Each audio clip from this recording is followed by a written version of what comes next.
Терс кылык жоруктары менен кейиткен адамга сен бул түрүң менен инфарктка алып келесиң деген сөз бекеринен айтылбаган. Анткени адистердин айтымында инфарктка алып келишине көбүнчө стресс, туура эмес тамактануу, аз кыймылда болуу, ичкилик ичүү, тамеки тартуу сыяктуулар себепкер болот. Инфаркт тууралуу кененирээк маалыматты сиздер алдыңкы мүнөттөрдө аласыздар. Саламатсыздар урматтуу телекөрүүчүлөр. Сиздер менен кайрадан сиздердин саламаттыгыңыздарды ойлогон Ден соолук программасы түз эфирде. Демек, бүгүн дагы сиздер телефон чалып программага катышсаңыздар болот. Албетте, биздин номерлер 032 22 244 87. Сиздердин жана биздин суроолорго жооп берүү үчүн атайын студиябызга конок келген. Анда маегибиздин башында студиянын кадырлуу коногун мен сиздерге тааныштырып өтсөм. Мухаммедалим Турсунбаев, Алиев Мамат атындагы Ош кардио медициналык борборунун директору, медицина илимдеринин кандидаты, доцент. Саламатсызбы? Студиябызга кош келипсиз. Саламатчылык. Эң алгач тема боюнча сүйлөшүүдөн мурда кичинекей орган, бирок эң маанилүү жумуш аткарган мына ушул жүрөктүн анатомиясы жөнүндө жалпы телекөрүүчүлөргө айтып берсеңиз. Жакшы болот. Бул жүрөк адамдын эң негизги органдарынын бири болуп эсептелет. Ал өзүнүн көлөмү менен адамдын муштумундай эле болгону менен адамдын жашоосунда эң негизги ролдорду ойнойт. Бул өзү булчуң орган. Жалаң гана булчуңдан турат. Сөөгү жок. Булчуң, кан тамыр жана ошол булчуңдарды эң майда нерв тарамдары жабдып турат. Жүрөк тынбай согуп турат. Жүрөк өзү негизинен 4 көңдөйү бар. 2 дүлөйчө. Мындай карасак, оң дүлөйчө, сол дүлөйчө, оң карынча жана сол карынча. Ошол ал эми дүлөйчө менен карынчаларды клапандар тосуп турат. Бул жерде ошол сол дүлөйчө менен сол дүлөйчө менен соң карынчаны митралдык клапан деген бар. Ал эми бул жерде 3 жалбырактуу клапан, трикуспидалдык клапан латын тилинде айтылат. Ал эми аортанын да клапаны бар, 3 жалбырактуу и жана өпкөгө кетүүчү чоң кан тамырдын да клапандары. Ошол клапандар ачылып, жабылып, жүрөк жырылган сайын жүрөктүн канын кайра артка кетирбей, бир багытта айлантып турат. Сол карынчадан аортага артерия кан тамырын айдап берет дагы, бардык денеге таралат. Ал эми вена кан тамырлары кайра канды алып келип, денени кычкылтек менен жабдыгандан кийин чогулуп келип, чоң кан тамыр болуп келип туруп, кайра жүрөккө куюлат, өпкө аркылуу келип жүрөккө куюлат.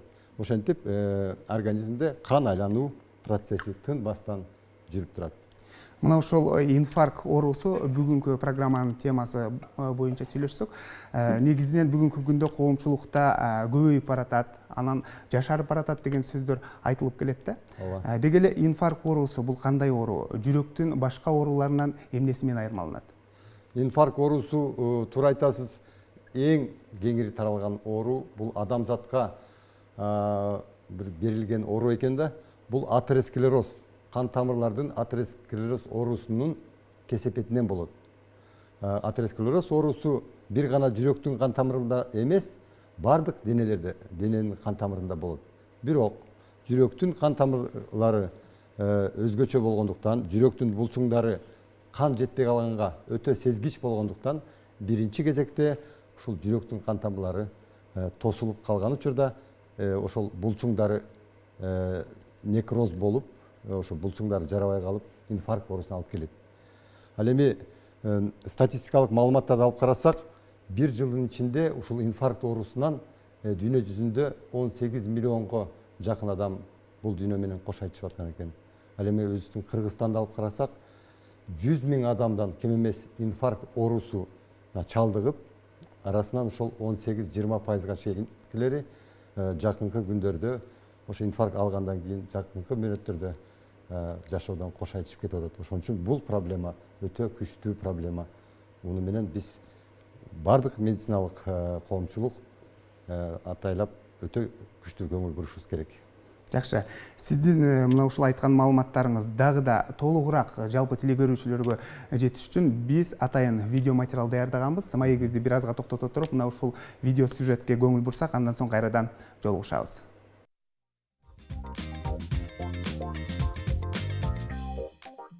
Инфаркт артериалдык кан тамырдын май түйдөкчөлөрү менен бүтөлүп калышынан улам жүрөктүн андан аркы бөлүгү кан менен жабдылбай өлө башташы. Ал эми кан өзү менен кошо кычкылтекти, керектүү азык заттарды кошо ташыгандыктан кан жетпей калууну кычкылтек да керектүү заттар да жетпей калды деп түшүнсөк болот. Инфаркт бардык учурда ар кайсы жерде кармап калышы мүмкүн. Андыктан бул ооруга дайым даяр туруу керек. Эгерде сизде капысынан жүрөк тушунда оору пайда болсо, жүрөктүн кагышы ылдамдап, жүрөк сайгылашып, кысылып, көкүрөк ысып чыкса, кара тер басып кыймылдоо кыйынга туруп, өлүм коркунучу элестелет. Оорутуу колго, жаактын ылдыйкы бөлүгүнө, ич тарапка да берилет. Тери кубарып, кусунун келип чыгышы да ыктымал. Бул учурда тез аранын ичинде тез жардамды чакыруу керек. Кайсы учурда ооруга кабылуу коркунучу чоң. Тукум куучулук, үй бүлө мүчөлөрүнүн бири стенокардия, менин инсульту, инфаркт менен ооруса, канда холестериндин өлчөмү көп болсо, тамеки тартуу, ашыкча салмактуулук жана кыймылдын аздыгы, кант диабети. Демек, атеросклерозго көбүнчө семиз адамдар кабылат да, аларда миокард инфарктына кабылуу коркунучу чоң болот.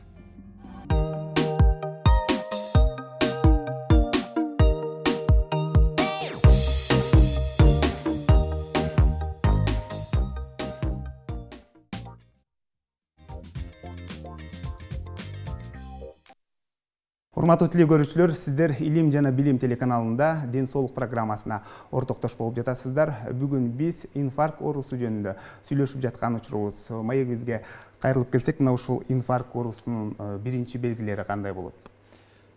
Жогорудагы телесюжетте айтылгандай, эң туура көрсөтүлдү, дагы бир жолу кайталап айтышыбыз керек.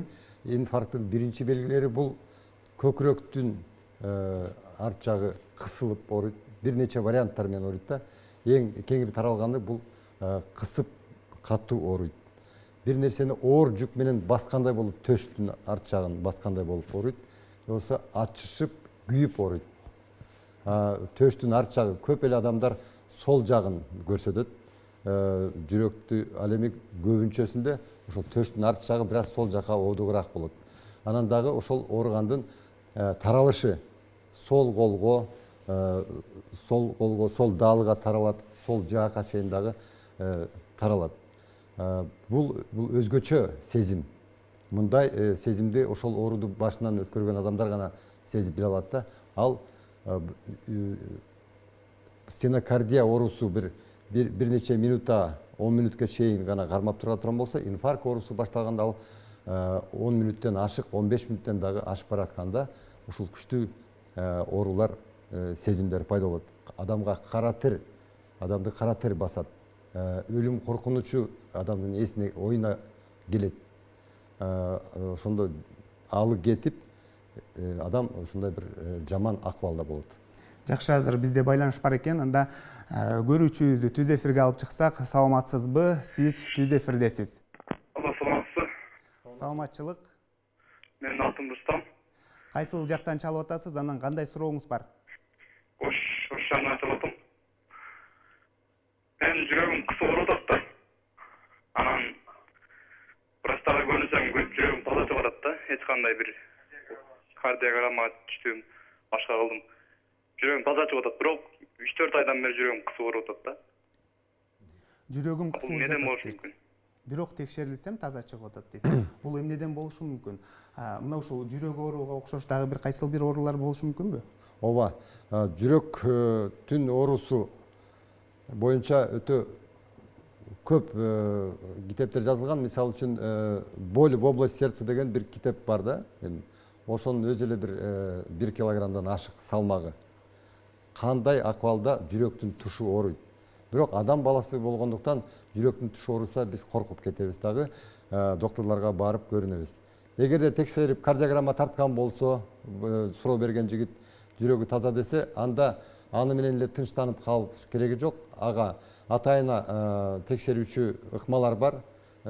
Велосипед тептирип велоэргометрия ыкмасын өткөрүш керек.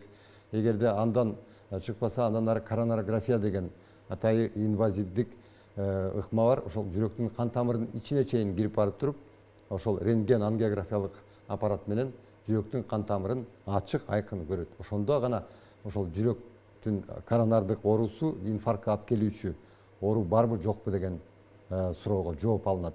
Ал эми жүрөктүн тушу ооруган бул остеохондроз, омурткалардын остеохондрозу, кабыргалардын ортосундагы нервтердин кысылып калышы, булчуңдарга суук тийип калыш, жүрөктүн өзүнө суук тийип калган миокардит, перикард, жүрөктүн көйнөкчөсүнө суук тийген, өпкө оорулар жана башка көптөгөн оорулар жүрөктүн тушун ооруганын алып келет. Демек, дагы да жакшылап текшерилиш керек экен. Ооба, дагы да жакшылап текшериш керек. Ошол кардиология бөлүмдөрүнө барып, кардиология клиникаларына барып, жанагы тереңирээк текшерүүдөн өтсөңүз болот деп айтам. Көбүн эсе буга чейин мына ушул инфаркт оорусуна канча жаштагылар чалдыгып келген, ал эми бүгүнкү күндө кайсыл курактагылар чалдыгып жатат? Менин эсимде 1990-жылдары ошол институт кардиология деп койчу ал кезде, азыр Мирахимов атындагы улуттук кардиология терапия борбору. Ошондо 35 жаштагы адам инфаркт болду десе, бардык врачтарыбыз барып, аябай аяп, ушундай бир кейип барып көргөнбүз да. Ушундай жаш адам инфаркт болуп калды деп. Ал кезде 20 жыл эле тегереги өттү. 60 жаштан ашып, 70-тен ары ашканда гана инфаркт болуптур десе, эми курагы жеткен экен дечелек. Кечиресиз, сөзүңүзгө аралжы, бизде болсо байланыш бар экен. Сөзсүз түрдө улантабыз. Ардактуу көрүүчү, сиз түз эфирдесиз десек, бизден байланыштан алыстап кетти, уланта берсеңиз болот. Ал эми бүгүнкү күндө 30 жашында инфаркт болгондор чекесинен кездешет. Ал эми орто, бул инфаркт боло турган орто курак бул 50-55-60-тын тегерегинде азыр ошол цифралардын ортосуна келип туруп калды. Демек бул курак жаш курак деп эсептесек болот. Эң иштеп аткан, гүлдөп турган убак. Мына ушул инфаркт болгондо кантип биринчи жардам көрсөтсө болот? Медициналык жардам көрсөтүүсү бар, бирок телекөрүүчүлөргө эң негизгиси үйдөгү же ошол жумуш ордунда кайсы жерде кармап калса, ошондогу жардам эң пайдалуу деп ойлойм. Жанагы жогоруда айткан белгилер пайда болгон болсо, ошол жүрөк көкүрөктүн арты ачышып, ооруп, тер басып кеткен болсо, анда сөзсүз түрдө эң биринчи эле нитроглицерин деген дары болот. Же болбосо анын суюк түрү изокет, чачма. Демек, аптечкасында болуш керек экен, э? Сөзсүз түрдө машинада, дегендей болгон аптечкаларда ошол дары бар, сөзсүз түрдө болуш керек. Жакшы, бизде байланыш бар экен, ардактуу теле көрүүчү, сиз түз эфирдесиз. Өзүңүздү тааныштырып, сурооңузду берсеңиз болот. Саламатсыздарбы? Саламатчылык. Менин атым Салим. Кандай сурооңуз бар? Темадан башка болчу. Мурдум канайт да, ошого жүрөккө тиешеси барбы деп сурайын деген. Мурун канаганда жүрөккө түздөн түз тиешеси деле жок, бирок мурун канагандагы бул кандын суюк уюлтма факторлорунун начарлашы же болбосо ошол мурундун былжыр челинин бир сезгени оорусу болуш керек. Биринчи кезекте эле ошол кулак мурун докторуна кайрылып, анан кийин ошолордон кеңеш алыш керек деп ойлойм. Жакшы, мына ушул инфаркттын түрлөрү дагы барбы? Жеңил, анан оор түрүндө деп. Инфаркттын өзү острый инфаркт деп багы бизди орусча окутуп үйрөткөн. Ал эми бул жүрөктүн кескин инфаркт оорусу дейбиз. Анын түрлөрү бар. Ал кан тамырлардын кан жүгүртүү, кан жабдуу территориясы жараша болот да. Жүрөктүн кескин инфаркты передний перегородочный стенки деп коебуз. Оң жак, оң карынчанын инфаркты же жүрөктүн ылдый жагынын нижний инфаркт деп коебуз. Болбосо обширный инфаркт деп коебуз. Кайсыл жүрөктүн кан тамырлары тосулуп калса тромб менен, ошону атын атайбыз. Анан хронический инфаркт миокарда деген ал жок. Инфаркт дайыма кескин түрдө болот. Жакшы, бизде байланыш бар, ардактуу теле көрүүчү, сиз түз эфирдесиз. Сурооңузду берсеңиз болот. Саламатсызбы? Алло. Саламатсызбы? Ушул неме жүрөгү боюнча мынау саламаттык. Ардактуу көрүүчү, телевизорду өчүрүп коюп, сыналгын өчүрүп, анан сурооңузду берсеңиз болот. Телефондон бизди укканга аракет жасаңыз.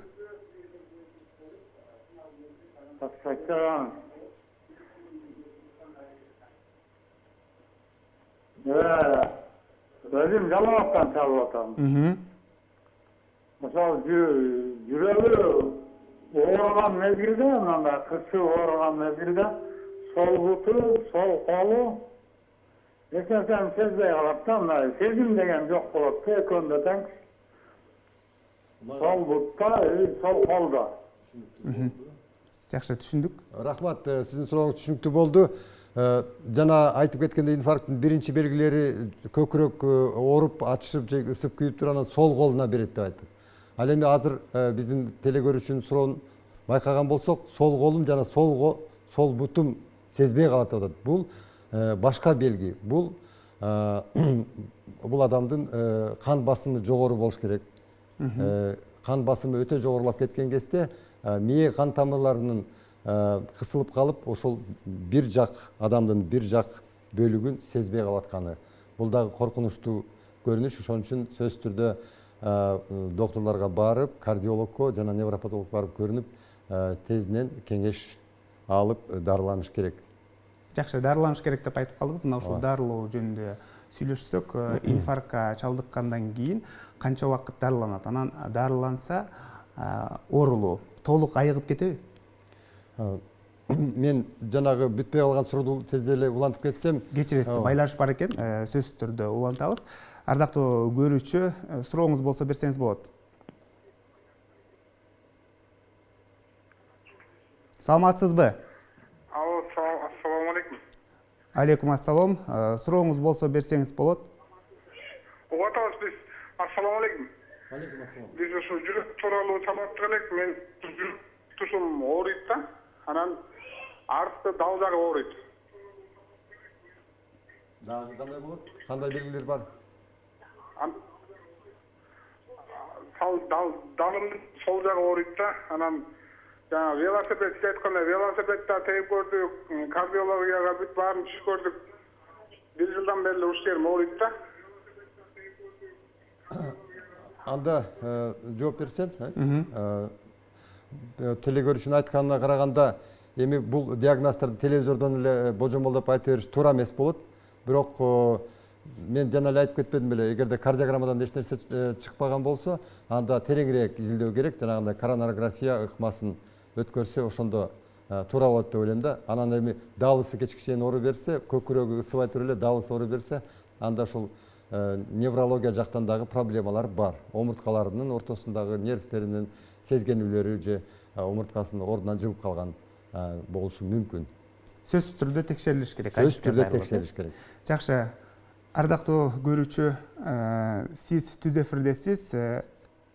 Өзүңүздү тааныштырып, сурооңузду берсеңиз болот.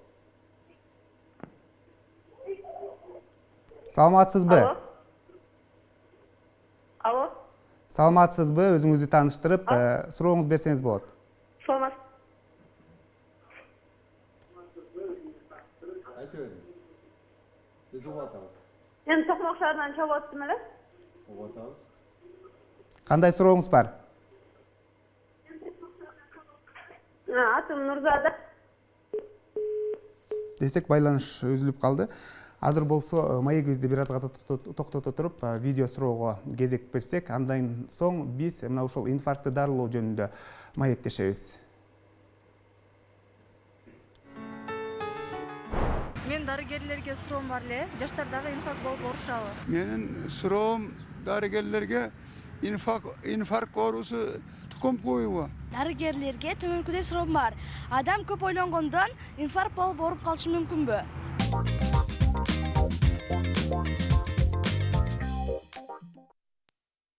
Урматтуу телекөрүүчүлөр, сиздер түз эфирде ден соолук көрсөтүүсүнө ортоктош болуп жатасыздар. Байланышсаңыздар болот. Биздин номерлер 032 22 2 44 87. Маегибизге кайрылып келсек, жогоруда суроолорду уктуңуз. Бул боюнча кандай жооп берет элеңиз? Этегиндеги берген жаш Татынакай кыздын суроосу жаштарда көп кейигенде инфаркт болобу деп. Ооба, кейигендин бардыгы эле инфаркт боло бербейт, бирок эгерде жүрөктүн ушул кан тамырларында кескин түрдө кысылуу, тосулуу бар болсо, кейигенде дагы инфарктка чалдыгып калышы мүмкүн. Андан сырткары инфаркт оорусу тукум куйбу деген дагы суроо. Инфаркт оорусу түздөн түз тукум куубайт, бирок көп эле оорулар катарында эгерде ошол ата эне жактан же чоң ата тага тайкелер жактан инфаркт оорусуна чалдыккан адамдар бар болсо, кийинки муундары дагы ооруп калышы көбүрөөк мүмкүн. Жакшы, бул оору жөнүндө жакшы эле маалымат берип келатасыз. Азыр эми дарылоо жолу жөнүндө сүйлөшсөк, инфаркт дарылаганда канча убакыт дарылайт, анан дарыланса оорулуу толук айыгып кетеби? Жанагы өтө маанилүү нерсени айтып келатканда көрүүчүлөрүбүз суроо берип калды. Инфаркттын биринчи белгилери пайда болгондо сөзсүз түрдө тил дүйнөсүнө нитроглицерин же изокет дарысын салыш керек же чачыш керек. Анан кийин тезинен аспирин дарысын же аспирин содержащий дары деп коет, ошол көп дарылар бар. Ошодон чайнап суу менен жутуп бериш керек. Сөзсүз түрдө телефон, азыр бардыгында телефон бар, жакшы болду. Тез жардам чакырып туруп, анан ошол келгенче бир жерде ыңгайлуу акыбалда отуруп туруш керек. Басып, чуркап, мындай паника болбош керек. Ал эми медициналык дарылоо болсо, инфаркт болсо. Кечиресиз, азыр бизде байланыш бар экен. Мына ошол көрүүчүбүздү түз эфирге алып чыксак, саламатсызбы? Сиз түз эфирдесиз. Менин сиздерге суроом, мен Нарын областынан чалып атам. Балам 18-тери, анан жүрөгү аортаны клапандын алмаштырыш керек экен да. Ошону сиздер операция жасай аласыздарбы? Жана анын баасы сиз жактарда канча турат? Анан биз мурун арабтарга көрсөтсөк, эгерде мындан 2 жыл мурун жасатсаңар, 2 жол операция жасатканга туура келет, 20 жашта жасатсаңар, ошол туура болот. Анткени бала өзү жетилет дагы, эч басып калбайт деген түшүнүктү айтканда, ушул суроого жооп бере аласыздарбы? Бизге түшүнүктүү болду. Аорталык клапаны жакшы иштебеген болсо, анда операция кылабыз деген докторлордун өкүмү чыгарылган болсо, аны жасаш керек. Биздин Кыргызстанда бир нече кардиохирургиялык ооруканалар бул операциялар жасайт. Биринчи эле биздин улуттук хирургия борбору, жүрөк хирургия борбору Бишкек шаарында, анан кийин Жалал Абад шаарында мамлекеттик кардиохирургия борбору бар. Ал эми бүгүнкү күндө болсо дагы жеке менчик өтө алдыңкы технологияны колдонгон Ош кардио жана башка дагы клиникалар бар. Ошол клиникаларда операция жасалат. Ал эми бардыгындай тактап билиш үчүн ошол документтерди жөнөтсө, азыр жанагындай WhatsApp менен деле интернет менен жөнөтсө, биз толук маалымат беребиз, дагы бардык сурооңуздарга жооп беребиз. Жакшы, бизде кийинки көрүүчүбүз бар экен. Саламатсызбы? Сиз түз эфирдесиз. Өзүңүздү тааныштырып, сурооңуз берсеңиз болот. Угуп атабыз. Саламатсызбы? Саламатсызбы? Алло, саламатсыздарбы? Саламатчылык. Кандай сурооңуз бар дарыгерге? Мен суроом, мен апама Конкор деген дарыны назначить этишкен экен да. Угуп атам. Ошол Конкор деген дарыны врач эч кандай обследованиясы жок эле назначение кылып эле жазып койгон да. Бул дарыны кандай учурда ичиш керек жана кандай ооруга назначить этет? Ошол тууралуу сурайын дегем. Суроо түшүнүктүү болду. Конкор деген дары өтө кеңири таралган ушу кардиологиянын жакшы дары болуп эсептелет. Бул бета-блокатор деген группага кирет. Өтө көп көрсөтмөлөрү бар. Кан басымы жогорулаганда, жүрөктүн коронардык оорусунда, жүрөгүнүн кан тамыры кысылып ооруганда, жүрөгү бат-бат соккондо, жүрөгүнүн иштеши начарлаганда, ушундай көп ритми бузулганда көрсөтмөлөр бар. Бул дарыны мындай терең обследование кылбай деле назначение кылса болот. Анткени сурап билип, анан кан басымын текшерип көргөндүр деп мен ишенем. Докторлор жөндөн-жөн аны дайындабайт, жөндөн-жөн бербейт. Жакшы дары ошол доктуруңуздар менен тыгыз байланышта болуңуздагы көрсөтмөлөрүн аткара бериңиздер. Жакшы, жанагы сөзүбүздү уласак, дарылоо жолу жөнүндө айтып берсеңиз. Медициналык шартта дарылаган бул эң биринчи эле ошол телефон менен тез жардам чакыргандан кийин тез жардам келип, тезинен мүмкүн болушунча алып барыш керек. Бул ошол адамдын тагдыры, адамдын жашоосу ооруп баштаган минутадан баштап оорукананын эшигин аттаганга чейинки өткөн убакыттан түздөн түз көз каранды. Эң биринчи ошол тез жардам системасын жолго коюш керек да. Тезинен алып барып жеткирип, анан кийин ооруканада кандай дарылайт? Ооруканага жолдо баратканда дагы дарылоо башталып кетет. Ал эми ооруканада болсо ооруну басуучу, кан суюлтуучу, эң негизинен кан тамырларды кеңейтүүчү дарылар берилет. Анан жүрөктүн иштөөсү начарлап кеткен болсо, инфарктка учурап калган болсо жүрөктүн иштөөсү начарлайт. Ошол жүрөктүн иштөөсүн дагы күчтөндүрө турган дарылар менен дарылайт. Атайына режим болот. Күнү түнү монитор менен, атайына жана аппараттар менен жүрөктүн иштөөсүн, кандын составындагы болуп аткан процесстер жөнүндө анализдер жүргүзүп, карап дарылайт. Эми өтүшүп кеткен инфаркттар болсо, жүрөктүн иштеши өтө начар, кескин түрдө начарлап кетсе, анда иш жакшы эмес болуп калат. Анда дагы күрөшөбүз. Ал эми стандарттык түрдө болгон болсо, анда ошол жери некроз болуп калган, жарабай калган участок бара-бара бир 2 жуманын ичинде уже беришке айлана баштайт. Анан кийин ушу 2-3 жумадан кийин үйүнө чыгарып, андан ары дагы амбулатордук дарылоо болот. Ал эми айта кете турган нерсе, мурдагы Советтер Союзундагы медицинада инфаркт алгандардын кийинки реабилитация программасы аябай жакшы эле. Тилекке каршы бүгүнкү саламат сактоодо ошо санатордук, курорттук дарылоо, ошо инфаркт башынан өткөргөндөрдү анча жакшы жолго түшпөй жатат. Буга дагы жакшы көңүл буруш керек деп ойлойм. Жакшы, ананда кошумчалай кетсеңиз, мына канча убакыт дарыланыш керек, эгерде жеңил түрү болсо, анан өтүшүп кеткен түрү болсо канча убакыт дарыланыш керек. Анан көпчүлүктү эле кызыктырып жатса керек, толук айыкса болобу бул оорудан? Мен мындай айтат элем, тиш ооруса дагы андан толук айыгыш мүмкүн эмес, аны бургулап туруп, анан пломба коюп коет. Ошол сыяктуу эле ал эми андан жүрөктүн инфаркты болуп калса, же болоюн деген акыбалда стенокардия болуп, кан тамырдын ичи тосулуп келаткан болсо, аны бүгүнкү күндөгү медицинада, бүткүл дүйнөлүк алдыңкы жаңы медицинада аны операция жолу менен ичине коронардык кан тамырларды кеңейтип туруп, стенд орнотуп, тирөөч орнотуп, кан жүгүртүүсүн ачып коет. Ал биздин колубуздан келип, биздин клиникада жасалып атат, Ош кардио клиникасында.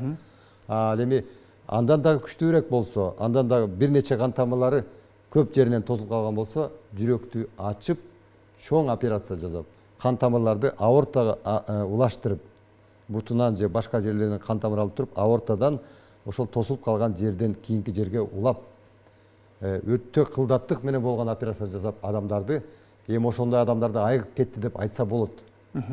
Айыкпайт деп айтса элек, айыктыра алабыз деп айтсак болот. Бизде көрүүчүбүз бар, түз эфирге алып чыксак, саламатсызбы? Сиз түз эфирдесиз. Өзүңүздү тааныштырып, сурооңузду берсеңиз болот. Атым Бурул, Таластан. Кандай сурооңуз бар? Мен күндүз жүрөктөн жакшынакай эле жүрө берсем, кечинде уктап жатканда жүрөгү сыгыла берет. Жүрөк кысылат дейт. Эми бүгүнкү темабыз мондай инфаркттын тегерегинде болгондуктан мен ойлоп атам, инфаркттын белгилери эмеспи? Инфаркттын белгилерине анча окшошпойт. Жүрөктүн ошол коронардык оорусу жана инфарктка алып келүүчү акыбал адам кыймылдаганда, өзүнө мындай чуркаганда, оор иш кылганда пайда болот көбүрөөк. Ал эми жатканда жүрөк сыгыла турган болсо, анда көбүнчө бул жүрөктүн оорусуна окшошпойт. Анда бир кичине неврология жагынан да карап көрүш керек. Биринчи кардиологко барып изилдениш керек. Анан кийин ошол кардиолог башка кесипкерлер керек болсо аларга да жөнөтөт.